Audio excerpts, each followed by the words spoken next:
What's going on, guys? It's Rollerccentral here, bringing you a video about Kennywood Park. You guys clicked on the video to get my opinion on the new roller coaster Kennywood's planning on building. Let's take a trip back to the past to look at the history of Kennywood's roller coasters. In a span of 100 years, Kennywood added 7 current coasters that are still in their lineup today. Each coaster at Kennywood provides great experiences for enthusiasts, families, and ongoing park visitors. If you guys are interested, Kennywood is our home park and we have season passes for the park, so if you want to meet us in person, drop your comments below. Fast forward to present year 2018. In 2018, Kennywood will be celebrating their 120th season with a $5.8 million expansion, which is called Thomastown. This new expansion will include 4 new kiddie rides, a renovation of the train, and the Raging Rapids entrance will be moved closer to the Thunderbolt entrance. This expansion will not affect the logjam area, but what can they be adding? A new coaster?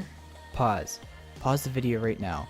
Leave your opinions down below of what type of manufacturer and what type of coaster type could be filling in for the logjammer. Let's talk RMC.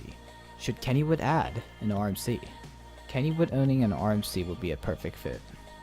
This coaster would set a good impression for the park because it would attract coaster enthusiasts and bring in more park visitors to visit this new ride. By looking at the concept of this new print, the rumors about this concept going around about Kennywood getting an RMC, it would be a perfect fit because the old train of the logjammer opens up a lot of space, which includes a ravine similar to the Phantom Revenge second part of the ride.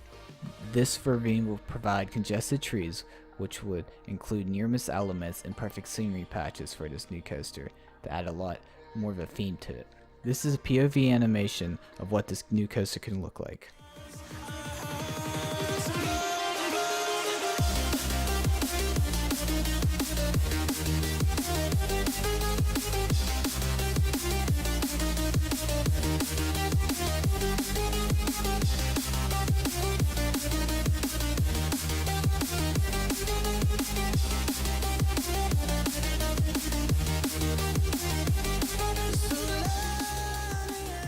Check this dude out, his link is in the description below. And of course, this is an opinionated topic, so this is our opinion on this concept. So leave your comments down below and let us know what you think. I feel like adding this new RMC to Kennywood will bring a lot of attention back to Kennywood, it will break a few records, and would fit nicely with their lineup. But that sums it all up, guys. I hope you enjoyed my concept video about Kennywood's new coaster in 2019. If you enjoyed this video, drop your comments below, give me a thumbs up on this video, subscribe if you're interested in future content, share to others, and join the Rollerccentral community off of YouTube and Instagram. As always, thanks for watching, peace out.